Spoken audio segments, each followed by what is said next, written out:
Hi, I'm Dr. Boyce Watkins from yourblackworld.com, and you know that one of the biggest things that's happening in our community is that we have an issue with deterioration of the family. Now, the deterioration of the family connects to a lot of other symptoms of that problem, which might include the inability to build wealth, the lack of safety for your children, the spread of mental health problems, etc. And it's not just enough to talk about it; it's more to do something about it.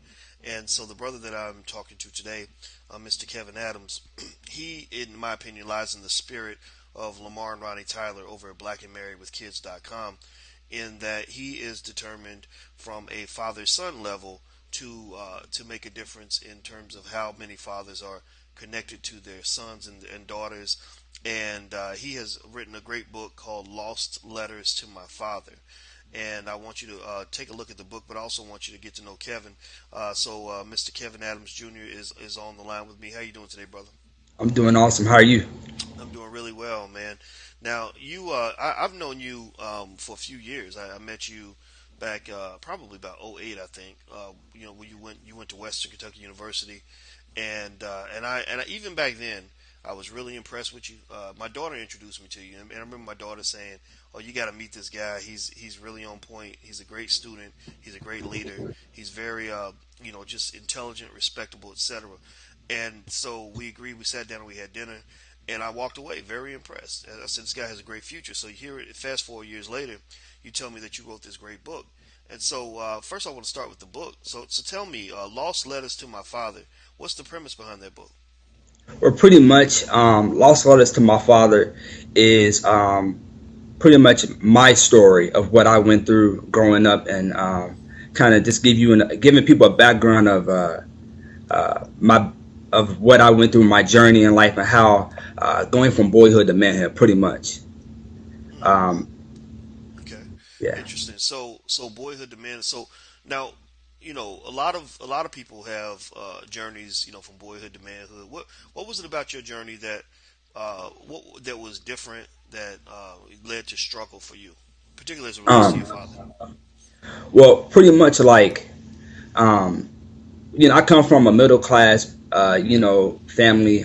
Grew up with both parents in the home, and when I got into high school, my mother and my father, had split and got a divorce, and that impacted me, emotionally, spiritually, psychologically, and so it was a challenge navigating through life without the reinforcement or the example or security of a father.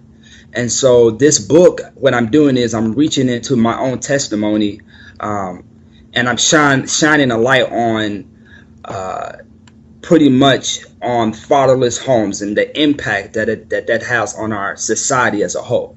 Hmm. So, in terms of the impact in your life and on your family, how did your life change when your father was no longer around? Well, I think that I seen from I was the oldest in my family, so it was four of us. It's three boys and one girl, and I realized the impact that it first of all that it had on my mother. Um, her trying to take care of four kids. At the time she was still, she was working a full time job, going to school at the same time, and so that impacted me very much. And then I got to the point to where I really didn't know how much uh, I looked forward to my father walking through that door every day. And so when that became more and more of a reality every day, I think that changed how I my outlook on life. And so that's kind of what brought me to this point and decided to write this book. Hmm. Wow. So, when you wrote the book, now you called it "Lost Letters to My Father." Now, no, did you what does that title mean exactly in terms of? Did you wrote letters to your father, or you explain that title for me? Okay, we're pretty much lost orders to my father. It is the letters come in where each letter I wrote to my father was pertaining to a particular subject, which means one could be, what's my purpose?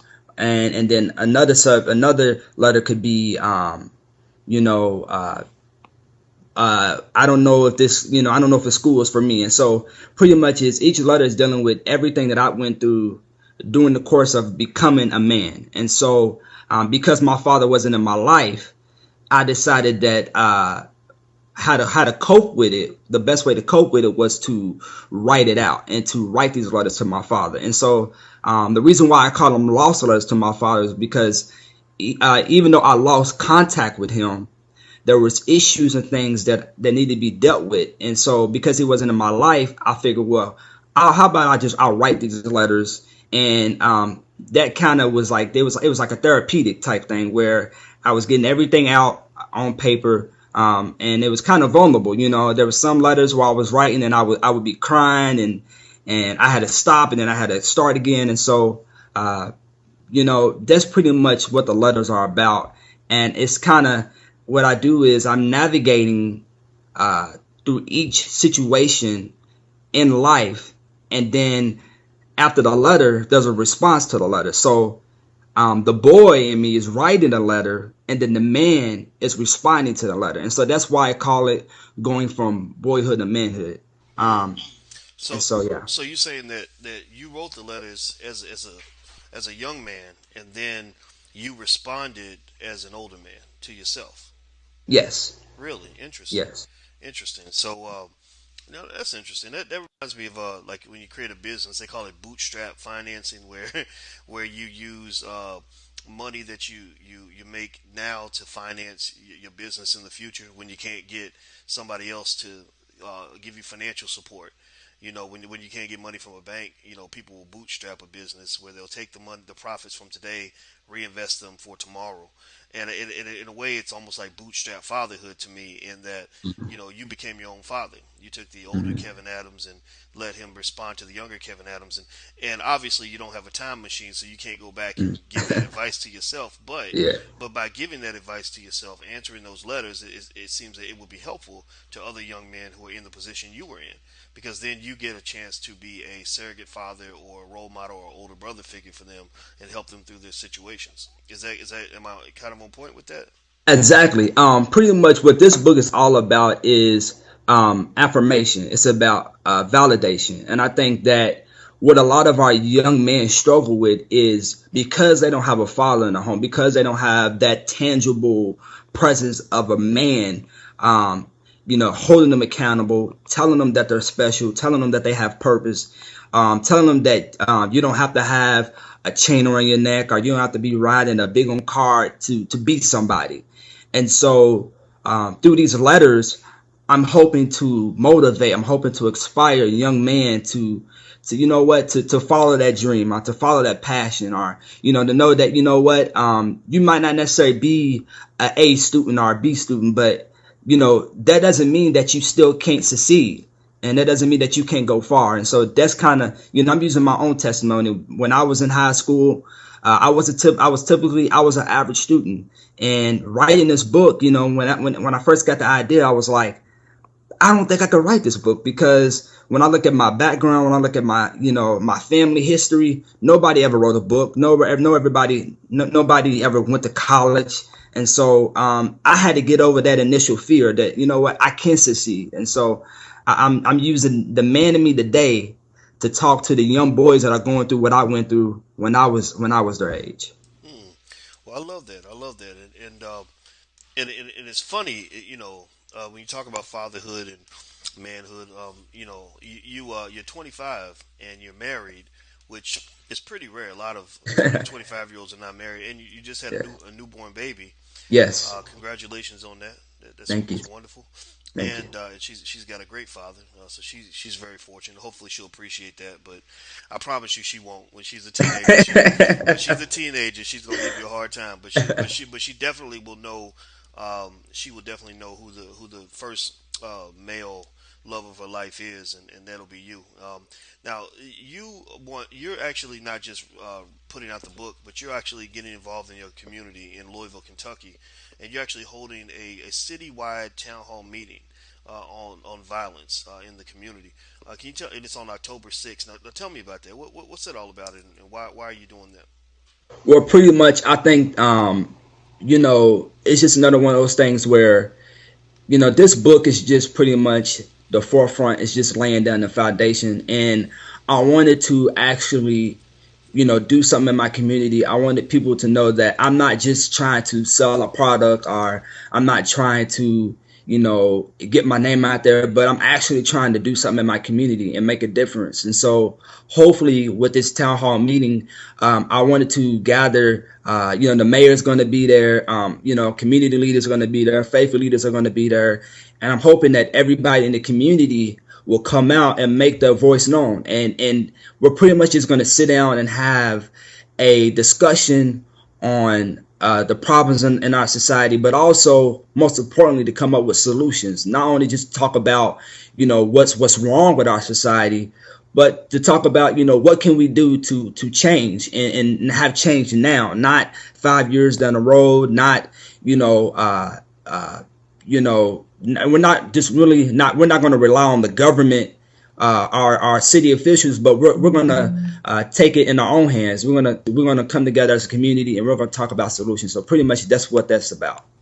Well, I think that that's a natural, a natural and very good decision to hold a forum like that because, right now the violence against black men is one of the most serious threats to the survival of our community, and much of that violence stems from the fatherlessness epidemic. In fact, you and I talked about that yesterday about the growth in incarceration rates and the criminalization of black men, and how that we're really in the second and third generation of that, which has created a culture of fatherlessness where children grow up and can't even fathom the idea of having a father, can't fathom the idea of their friends having a father in the house. Now fathers are around. We know that a lot of fathers are involved who don't live in the house, but I think a father in the home is that should be the initial objective. It doesn't mean that it's always going to work out that way, but at least you got to aim for something good that's going to be stable for your child. And to give you, a quick example of the importance of fathers and male role models, there was actually there's actually evidence that this is not just a human thing. It's actually pervasive amongst all mammals. There was a wildlife reserve where they were bringing in baby elephants that had where their parents had been killed by the people that hunt the tusks. So elephants, in case you don't know, elephants are very intelligent. They're very sensitive. Elephants cry when their parents die, things like that. They're traumatized. So these were young, traumatized baby elephants, and they were brought to this wildlife reserve. And when they became adolescents, they found that these elephants were engaging in very violent behavior. They were literally forming gangs and killing some of the other animals, and they couldn't understand what was going on. And it turned out that in this reserve, they hadn't thought about maintaining the balance, the ecological balance. They brought the elephants, and many of their mothers were there, but their fathers were not there. And they found that these male role models, these strong male figures, were critical for providing guidance and mentorship to these adolescent elephants. And because they didn't have the guidance, they were wilding out, testing their strength, and going and doing things that were very unnatural, like killing the rhinoceroses and things like that. It's okay though, but they found that when these elephants were you know, because these elephants didn't have role models, they engaged in violence. And that's exactly what's happening in the black community. We don't have the male role models around, which starts with your father being the primary role model. As a result, young people are doing what young people do, which is pretty much making bad choices. That's what I did when I was a young person. Fortunately, I had people to tell me how stupid I was when I made those bad decisions. And so I think that what you're doing is important as part of that process in yourself, and also Eton Thomas, who I want you to meet at some point, the NBA player who's doing the same thing. We need a fatherhood movement in our community. We absolutely have to reignite the importance of understanding fatherhood, not just for the fathers, but for mothers. We need mothers to understand that you don't just go make a baby and then spit the father out and think everything's gonna be okay and fine. All he needs is me. That's not true. That child needs his daddy also, and stop believing that he does not. It's ignorant. So anyway, so your forum is going to be at the. I want to make sure people know this. It's going to be at the Louisville Free Public Library on October 6th. What time does it start? It starts at 5:30. It starts at 5:30 p.m. I assume, and the mayor's going to be there. And I think that's awesome, man. In fact, if I happen to be in town, I'll stop by myself. But I don't know if I'm gonna be in town on October 6th, so don't hold me to that. But if I'm there, I'm there. Now I'll let you get the last word, man. So okay, so your book, you wrote your first book. You're pushing on the fatherhood thing. You've just become a father, so you get to learn in action. The book you write 10 years from now will be different from the book you write today because you're going to learn a lot about fatherhood along the way. So what's next for you? What's sort of the plan and the hope for the future for you? Well, my hope is that through this book, I will be able to have an influence in not only my community but around the nation. I hope that my dream is to travel and go all over the nation and talk to young people, talk to young men especially, and give them affirmation and to speak into their lives and just to inspire them to go, not just to have potential but to live beyond potential, because I think that's where our young people get stuck. A lot of people say, oh, you can do this, or you could be this, or but when do we go from just could to actually doing? And so that is my objective. And so I want to let fathers know that every father is a king, and that until you understand what being a king is all about, until you understand that what having the heart of a father is, and that our kids need they really need our fathers. And so until our fathers are in the rightful place, until they are being the man that they were purposed to be, providing, protecting their families, bringing up their sons, and training up their daughters, I think that our community will be in a better place. And so that's my hope. All right. Well, that's not just a hope. That hope is a little bit more of a reality now that you put that hope into action. So I love it. And everybody, I want you to go check out this book. This month especially, but really year round, we're really big on reminding everyone about the importance of supporting black businesses, supporting young black leaders and old black leaders too, the ones that you like, and really making a difference in our community. And so I want you to go take a look at Kevin's book. I hope you'll buy a copy. It won't cost you much. The book is what, $14.99? Yes, Okay, sir. the sale price will be $14.99. You can also pre-order the book. Go to his website. His website is kevinladamsjr.com. That's kevinladamsjr.com. And the book is called Lost Letters to My Father. Please just go buy a copy, even if you don't read the book. Hopefully you will. But even if you don't read it, go support the brother. We got to support each other, support our young people, support black business, and support our families and communities. If we don't do it, nobody else will. So thank you very much, Kevin. I really appreciate your time. Thank you, sir. I appreciate your time. Absolutely, man. And everybody, I'm Dr. Boyce Watkins from Your Black World. Thank you all for checking us out. And until we meet again, please stay strong, be blessed, and be educated. We are gone. Peace.